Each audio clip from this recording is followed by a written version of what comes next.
I refuse to be defined by how you met me. That's just one dimension of who I am. By the time I got through making movies and writing books and building communities, they can't figure out what box to put me in. I'm always in transition. It's about remaining relevant. What do we do about this digital divide? What does real change look like? And doing something with what you have been given. Out of all the things you do, what are the things that you want to leave behind? Joining us now, T.D. Jakes. There's nobody I want to talk to this morning other than you. How do we embrace this moment? We control the destiny of our nation. His worldwide impact spans film, television, books, and music. At his 4-day megafest, 560,000 people from 55 countries. Bishop Jakes, your message has touched the lives of millions of people throughout this world. Like the sky just opened up listening to T.D. Jakes. Greatest communicator on the planet. What's up, everybody? But I don't want to just be inspirational and not transformational.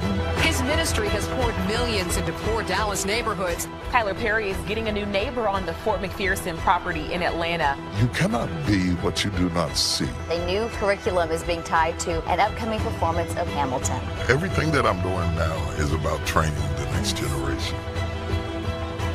When you know better, you do better. I think my destiny is to help you reach yours.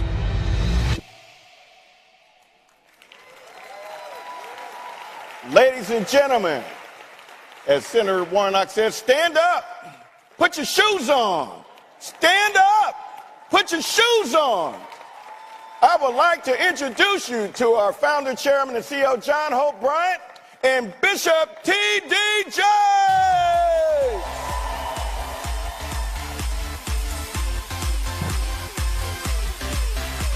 Bishop T.D. Jakes! No, I'm not getting down because I can't get up. The Bishop of Black America and Black and Brown world. The Pope. The Pope of Black that's America. Scary. Good morning, everybody.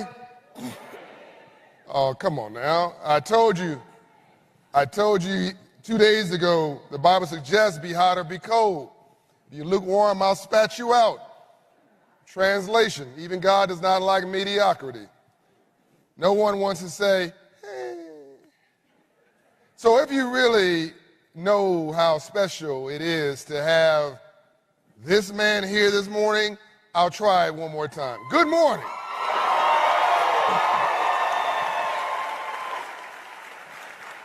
Wow. Wow. It must be amazing to have that impact, like the father you never had, like the grandfather that you miss, like the ancestors you long for.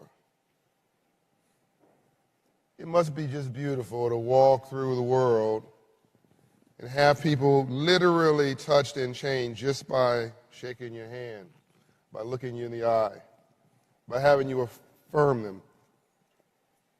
I've seen you do it, I've seen it happen to you, and your response is always the same: utter humility.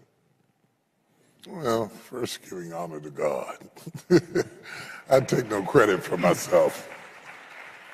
And secondly, you have to understand. Well, hold on. First of all, everybody, we're in the back and the video playing, and I heard the voice.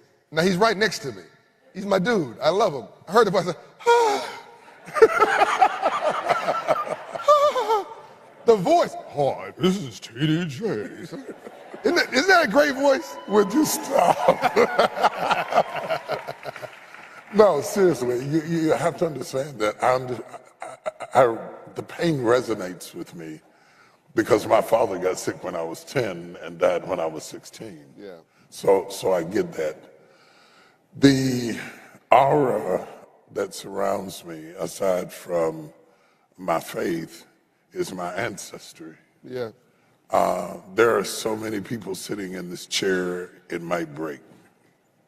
My mother and my father, my grandparents, my great-grandfather who was murdered in Mississippi by white racists and wrapped up in barbed wire, and my grandmother who was pregnant came home, they brought him home dead. And my great-grandmother who was born a slave that I remember. Let's run that back. You say, who was murdered? My grandfather, he was the first TD. I'm actually TD's second. I'm named after him. And oddly enough, my mother birthed me on the day he was murdered, didn't even know it. Really? Yeah, I was born on the day he was murdered. My uncle says that God gave me more life to supplement for the loss of his. But I have a rich sense of heritage and ancestry all the way back to Nigeria, to the tribe of Igbo. I have thoroughly researched and understood who I am ancestrally. And I owe all of those people a debt. And when I meet somebody, my father started a business with a mop and a bucket and ended up with 52 employees. He was an entrepreneur. So I speak to every janitor, every bellman. That's right. The people who serve the tables, who are working in the back. That's right. I always remember that could be my dad or my mother. Arrogance is not an issue when you recognize the creativity that exists inside of all humanity. Yeah. So I'll leave it there. I'll give a short answer like Ambassador Young did. You touched me when you talked about your mom, and I see my mom sitting here. And of course, we have Ambassador Young, who's here, living history. Both of you have that same humble spirit. You have a strong backup by your wife. Coincidence is God's ways will remain. Absolutely. By the way, she's a bad sister. She's a queen. Has her own businesses, her own brand. It is quite classy. We have purchased products from her brand, which is featured in department stores in Dallas, etc. She has her own brand, but she has this quiet storm behind you. I've always said behind every successful man is an exhausted woman. And it's just a coincidence, TD. And we're going to transition today between Bishop T.D. Jakes and TD. I'll explain what I'm doing because this is mission and markets. The conversation is mission and markets. So we're going to go from Bishop T.D. to TD. And you'll understand where we're heading and how we can be bilingual as we go forward. Could I interject something right there? Absolutely. I think one of the things that happens with people with understanding me and understanding other people like me is that they define you by what they see on TV. Yeah. And because all they see on TV is you preaching, they think that's all you do. That's right. And it's not meant to be derogatory or insulting, but we experience people how we experience them. So the many companies that I own and the many endeavors that I do and the philanthropic work that I do and the real estate ventures that I own and the other properties that I have aspired to do go unnoticed because they're not televised. Yeah. We live in a society that no longer consumes information from television, and they don't always Google it from technology. Yeah. And consequently, they build a persona around you by how they perceive you. And if you allow them to do that, they incarcerate you with the title that they define you by. No, absolutely.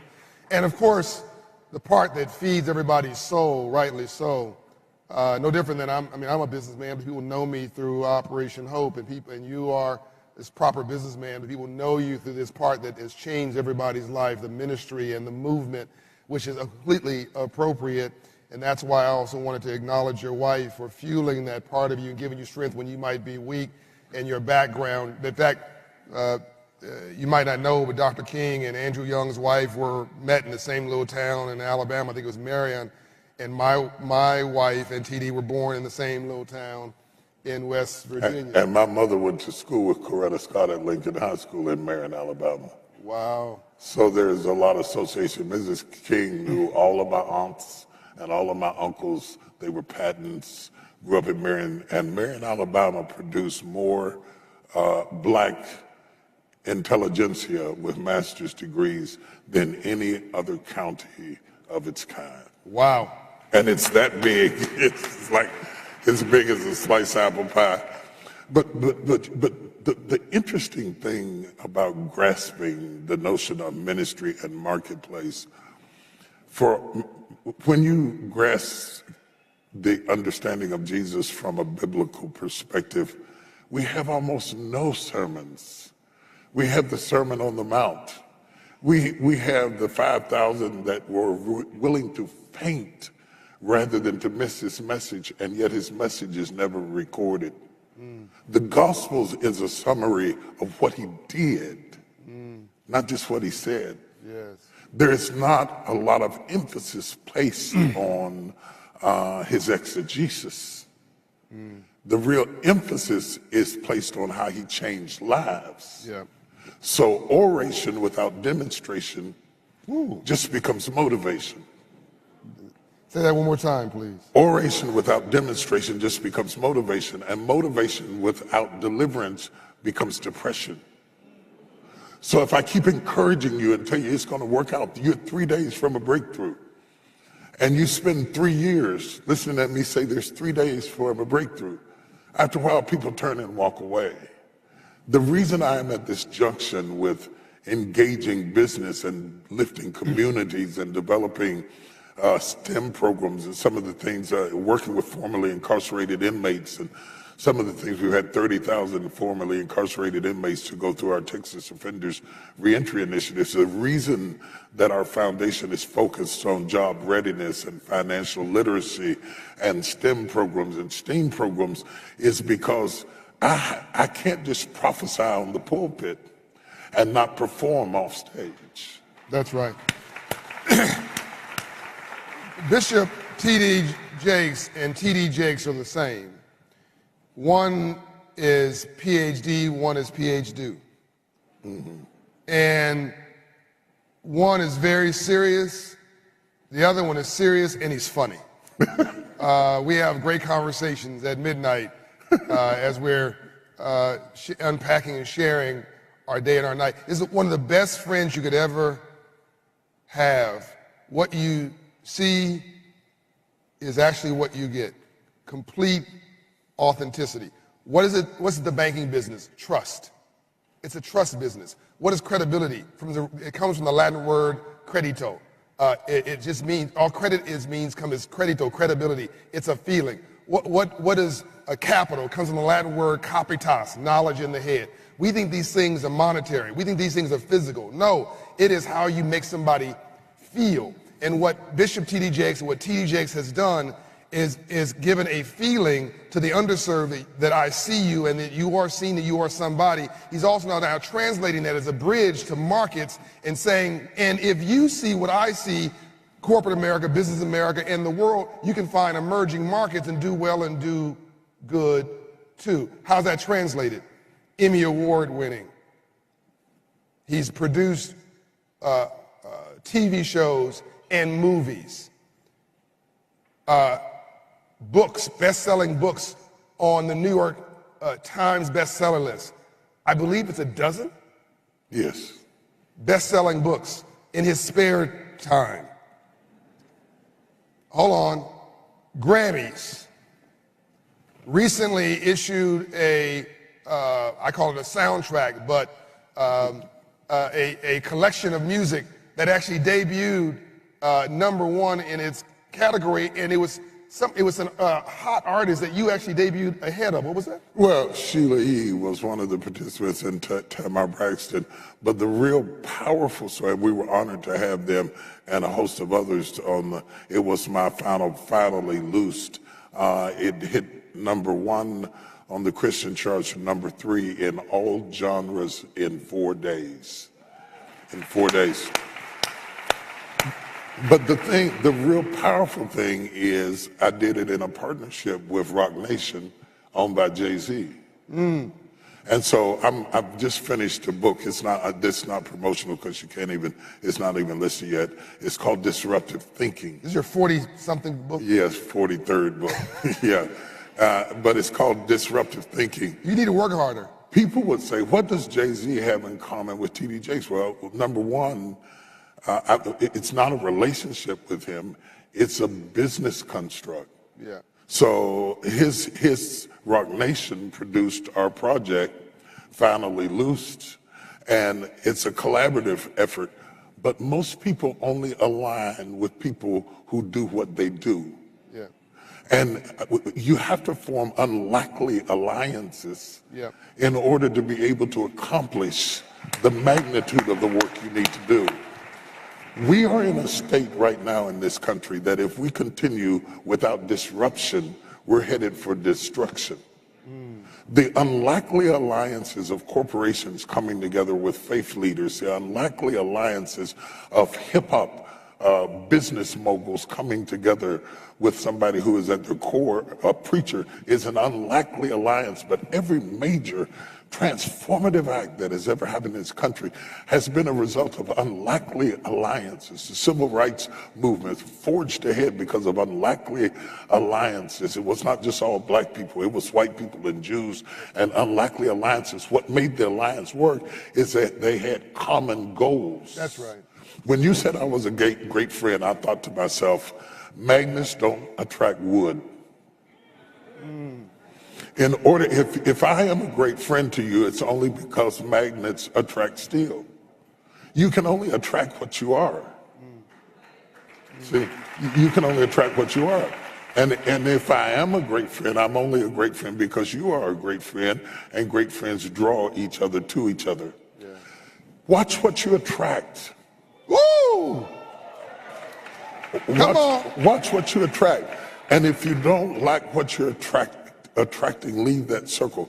Weakness, excuses, people who have inferiority complexes, and so love them. Toxicity. Minister to them, love them, but don't lay with them, because you'll produce an offspring that is debilitated.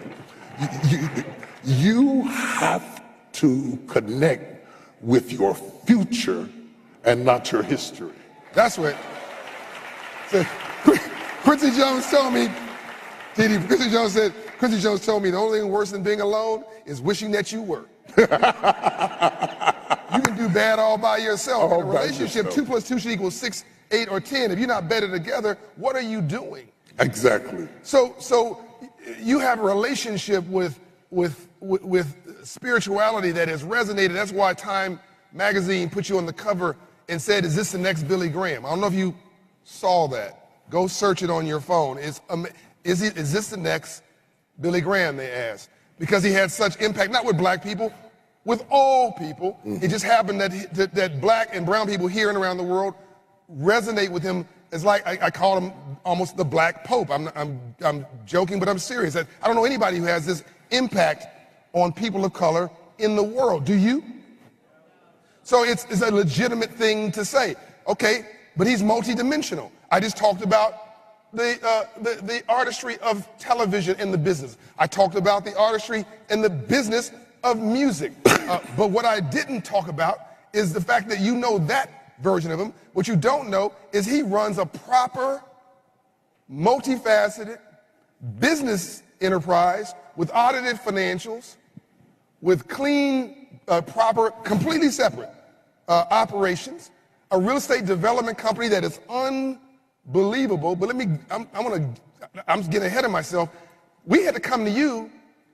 You and Roland Martin inspired me to understand digital marketing, to understand social media. Really, I'm gonna give credit. Roland got me started on social media. You got me educated and refined on digital marketing. Your team is brilliant at it. Your son is brilliant at it. And you have tens of millions of followers and engagements every day. And now Amazon saw that as an opportunity, and you have a channel now. Yes. With Amazon? Yes, I have a Freevee channel on Amazon. Amazon's I'm the first clergy to be offered a free channel on Freevee TV through Amazon that right now it's got 300 of my favorite sermons loaded on it that you can watch whenever you want to, however you want to, and it's absolutely free. Ultimately, we're going to have interviews like this. We're going to have help for emotional crisis. Our nation is still traumatized from what we've been through the last 3 years. Even those of us walking around don't even realize the trauma that we've ingested that comes out in our inability to sleep, our inability to feel safe, our inability to connect with each other has had a terrible toll on us. So this becomes a platform. And the thing I want to say about technology, particularly as it relates to the social media and all of the variations thereof, is that you have to realize it's not a magic pill. It'll only work if you work it. That's right. Like everything else. Yeah, it'll only work if you work it. Yeah. So everybody has it, but then how do you use it for its optimum capacity and to understand and appreciate it? If it is not authentically worked into the heart of the CEO, then it just becomes another thing you have. But when it's something that it becomes legitimately a part of you, so if Roland introduced you to it, then I begin to challenge you to be it, because you cannot have it if you don't be it. I can teach what I know, but I can only reproduce what I am.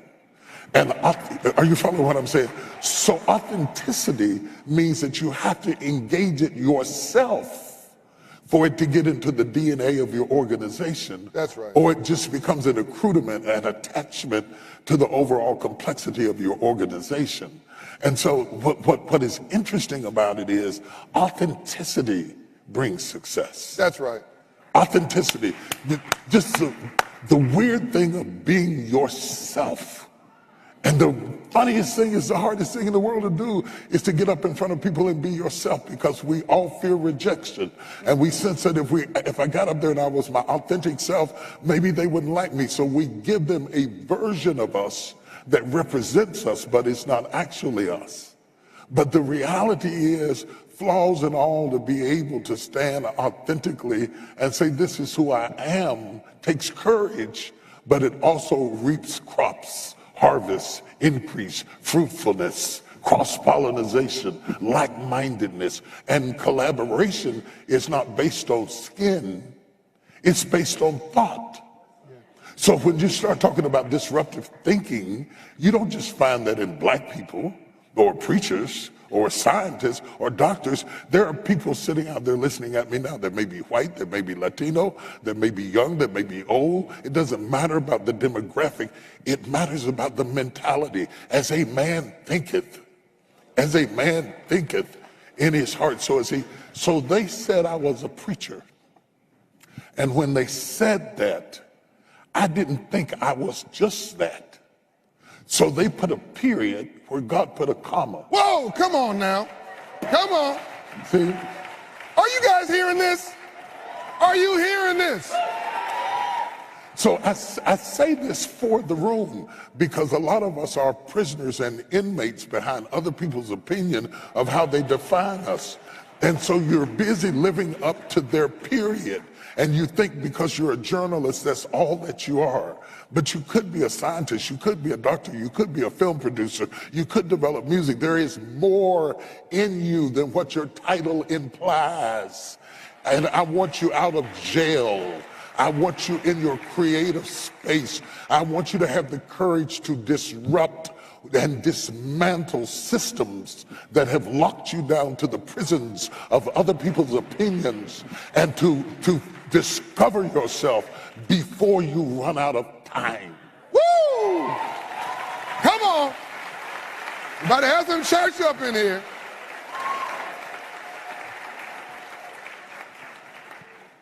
I tell people, I will give you some money if I have it. I'll give you a hug. I'll give you a connection. I'll hook you up if I can, if you're credible, and even if you're not credible, if you just have hustle and authenticity.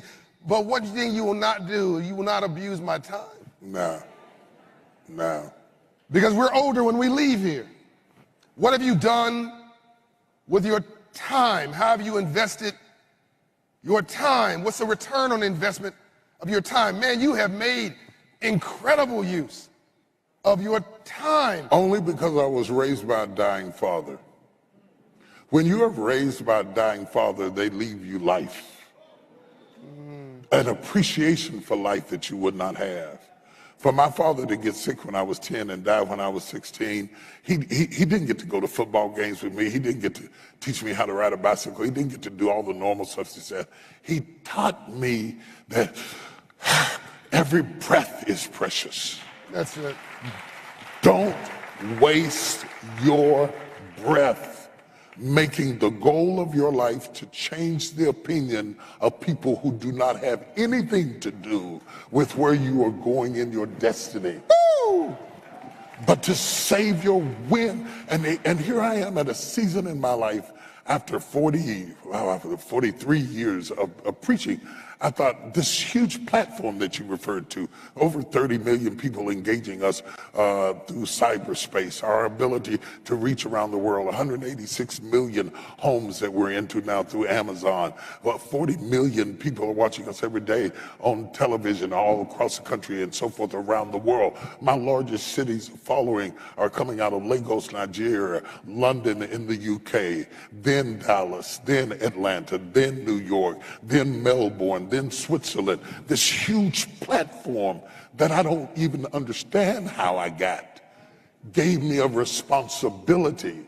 What are you going to do to leverage your relationships, like right here in Atlanta, to acquire property right beside Tyler Perry Studios and build a community that changes things? I figured out something, John, that's very important. I was waiting for them and they. And then suddenly I realized that we are the people we've been waiting. That's right.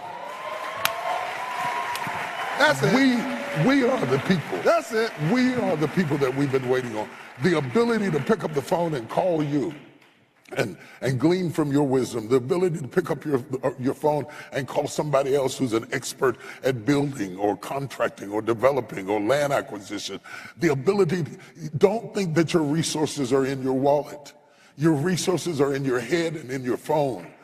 The next time you hear somebody say, shake your moneymaker, shake your head. Woo!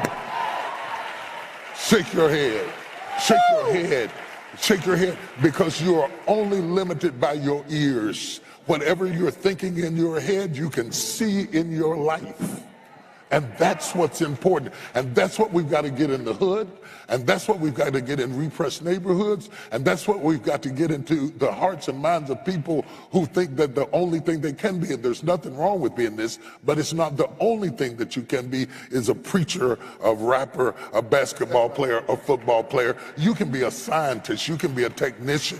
You can be a programmer. You can be a data programmer. You can code. You can do all kinds of things. So we have been adopting schools in repressed areas and taking them through programs, STEM programs, and then taking them to plays like Hamilton. But we brought them to see Hamilton after that they had done marketing, as if they were producing the movie, after they understood what the production was, after they understood how to code for the lighting and the transition and the sound and the programming and the recording. We're getting ready to do a Techspo at my leadership conference. Expo. Yeah. Expo, yeah. Yes. We create a word. That's the great thing about it. To all the white people, this is a great privilege that only black people have. We can make a word. we have our own dictionary. We make a word. So add that to your repertoire of linguistical articulation. Texpo is now a word. And we're going to have tech talks. Yes. And we're soliciting all of these different tech experts, not only to create an expo, but to have tech talks, because I want to close the digital divide before more of our middle class falls below the poverty line. That's right. And we don't have long. We don't have long. If you don't have technology in the center of your life, and I don't mean watching some show, if you don't have technology in the center of your life, you're not standing still, you're going backwards. I don't care if you're a church, a nonprofit, a for-profit, a big business, small business, technology is the future, and you are trying to gateway us into that future. 3 things that hit me as you were talking. We spend a lot of time trying to impress somebody we don't want to be like. Boy, that's a shout moment right there. I'm about to pass the offering plate up in here.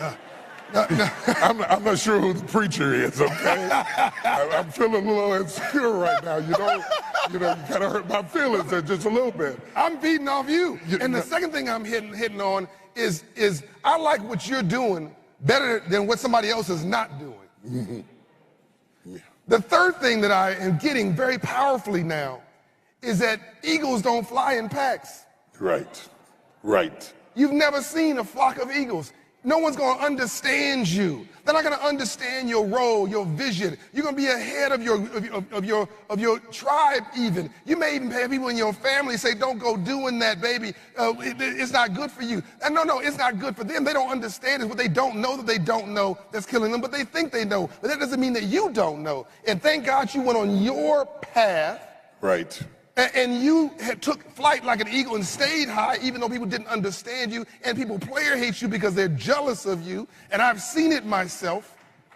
And you deal with that with graciousness and love and style. You talk without being offensive, listen without being defensive, leave your adversary their dignity. So you've taken this spiritual awakening of you, this embodiment of you, and now you're trying to not just feed the homeless, you're trying to give them a home. I mean, you are literally, you're not just talking to folks in the criminal justice system, you're trying to show them how to code. You're trying to show them how to become an entrepreneur. As you were talking about... We shut down 5 prisons in Texas. Yeah, talk about it.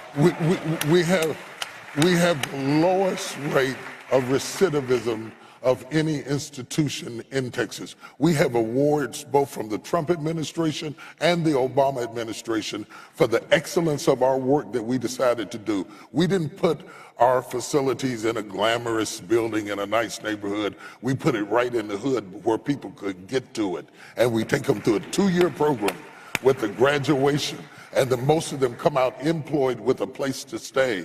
We have people coming out of prison who have never seen an Apple phone, don't know how to use a phone, looking for a phone booth.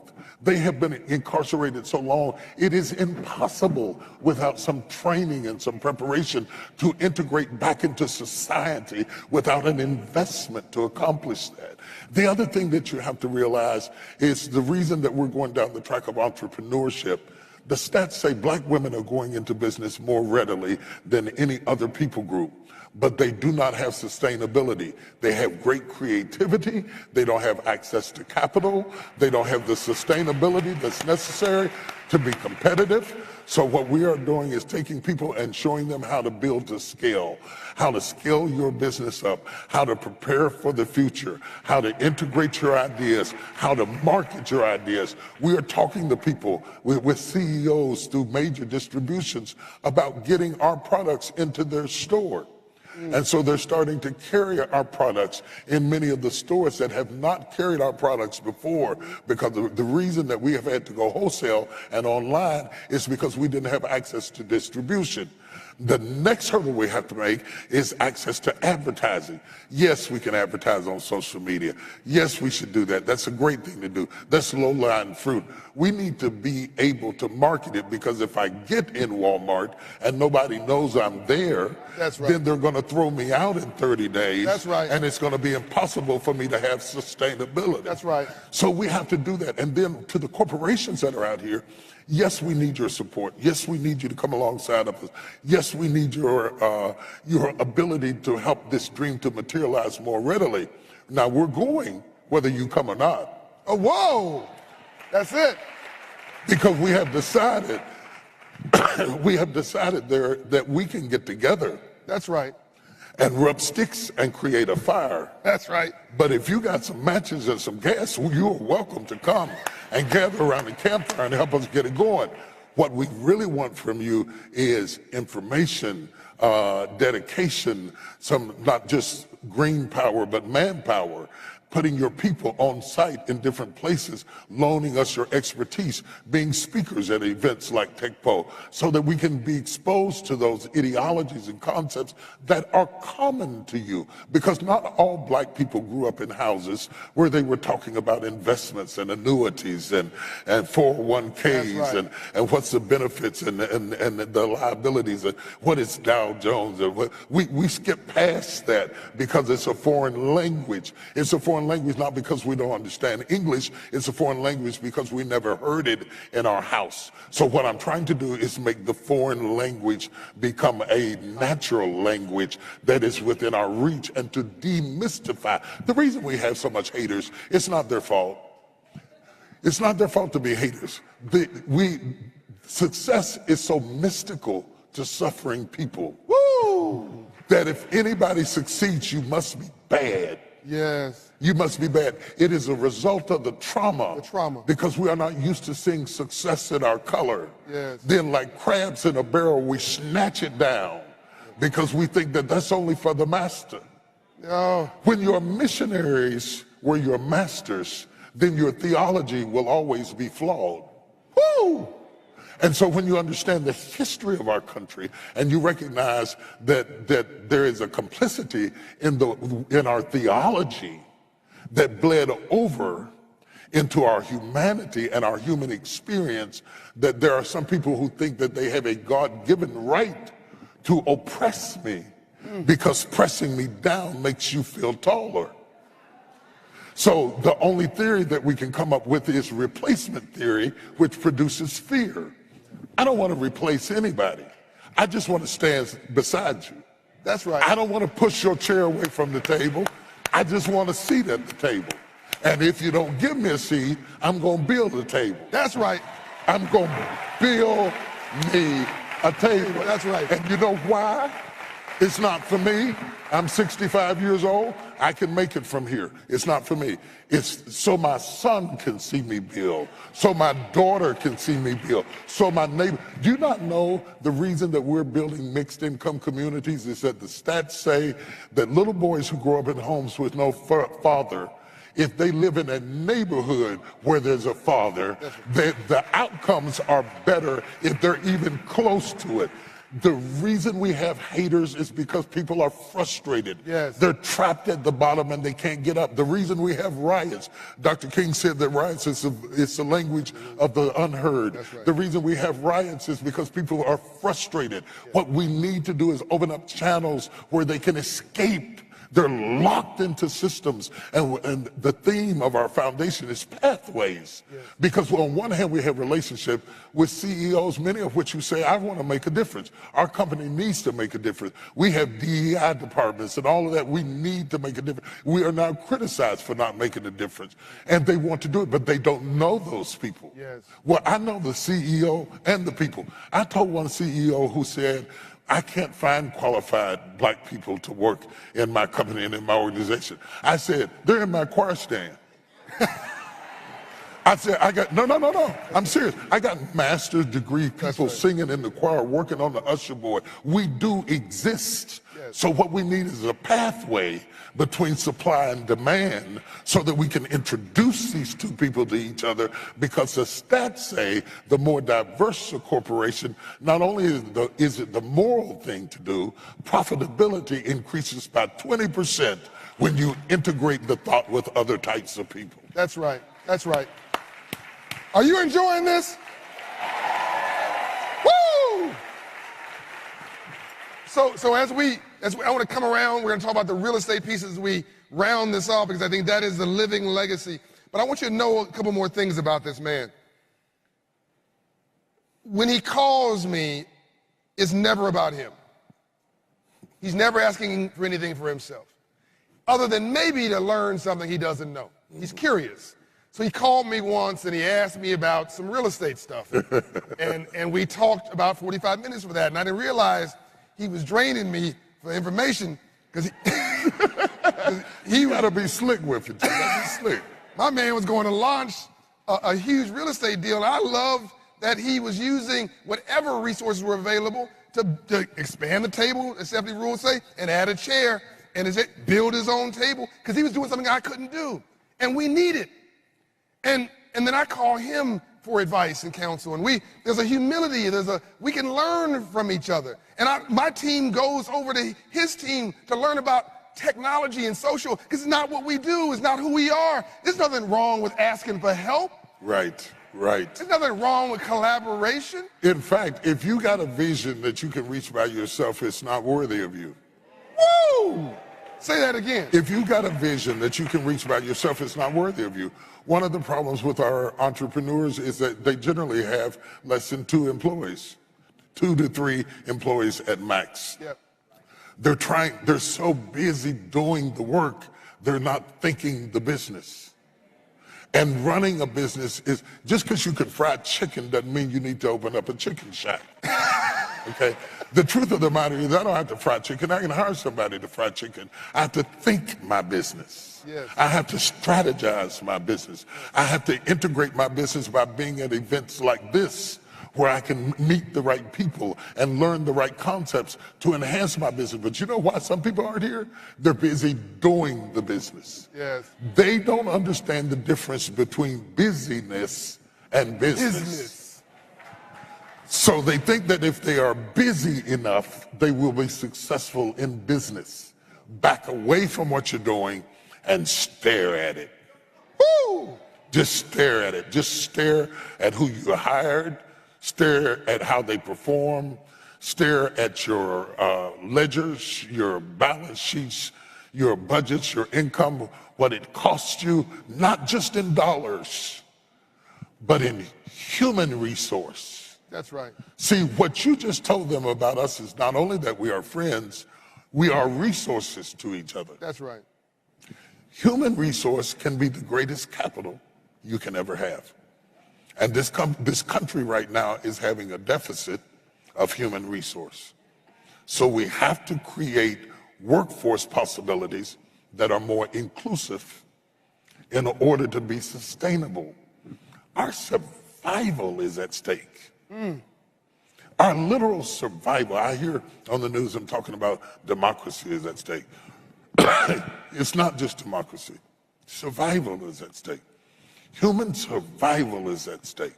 If we don't integrate our ideas, the same air that the Chinese breathe, the Americans breathe.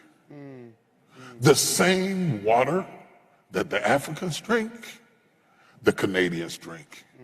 We have one planet. And while we are having all of these tribal wars, whether they're political tribal wars, whether they're socioeconomic tribal wars, whether they're good hair, bad hair, tribal wars. We have all these generational tribal wars. We're about to be extinct. Yes. And if we don't come together as a species, bridging the divide, and come together, bridge the divide, and recognize the fact that there is really one race, the human race, that's right, then like many other species that are facing extinction on the planet that we are not paying attention to because we arrogantly believe that we could not become extinct. COVID came to remind us that one disease could come through and take us all out, and they'd be digging for our bones and talking about the species that used to exist. yes, What happened is we're being forced to lose our biases and our prejudices and integrate our philosophies and benefit from our human resources. yes. And let me tell you something, this is a God idea, it's not a Jake's idea. Cross-pollination. I was just watching on the news that the death of the bees is killing the harvest of the farmers. You know why? Because God has created this earth, or I believe that God created this earth in such a way that cross-pollination is the path to fruitfulness. If you don't cross-pollinate, the nectar doesn't have to come from the same tree. But if you draw the pollen from one tree and bring it to the next and produce the nectar, it makes everybody more fruitful. The higher you go, the more fruitful I become. I could never be your hater. I could be your student, but I could never be your hater because I would miss the opportunity to cross-pollinate with you. I would rather have your knowledge. I met with Jerry Jones when I first came down to Dallas, and I told him, I said, I didn't come to ask you for anything. I said, I just want to know, what would you do if you had my hand? If you give me money, you're going to give it to me once, but if you give me knowledge, I can get my own. That's right. You understand? Give me knowledge. Knowledge is everything. So as I don't want to conclude, but as we wrap this session up, what you have now poured all of this into things that exist when you're not around. Mm-hmm. You don't need to do any of this. Ambassador Andrew Young says men and women fail for 3 reasons: arrogance, pride, and greed. You don't have any of those afflictions. You're peace, and you're at peace with yourself. And you can just walk off the stage right now, drop the mic, and be cool. But now you're trying to give back in another dimension of yourself, a software upgrade through business and because you see the ripple effect of that through our conversations. So I see a real estate development you're doing, I think, in Houston. I think I see another development, I forget the state, there's another development on Thursday. I see one that you and Tyler Perry got together and not talked about entertainment or this or that, which is another conversation. You talked about a real estate development, and you bought land here in Atlanta, a former military outpost, as I understand. Fort Mac. Fort Myers? Fort Mac. Fort Mac. Yeah, and I couldn't have done it. We didn't form a partnership. He had a ROFO, which is a right of first offer, which meant that nobody could buy the land without it first being offered to him. I got on the phone and called him and said, if you give me the ROFO for a certain amount of time and I don't make it happen, I'll give it back to you. Gentleman's agreement. Yeah. Signed no contracts. We just made a deal. Yeah. So, you understand what I'm saying?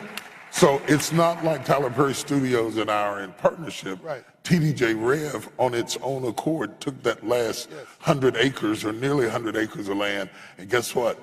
The neighborhood behind it is stuck in between Tyler Perry Studios and Microsoft, and I can't find a grocery store for miles. Yes. I can't find a cup of coffee for miles. Yes. I can find free payday loans, loan places. Yeah, cash, rent-to-own stores, title lenders. Yes, they target the impoverished right. for the desperation they have to have money. And so you can get liquor stores, you can get a bag of dope, you can get a strip club, you can get a whole lot of stuff, but you cannot get a cup of coffee.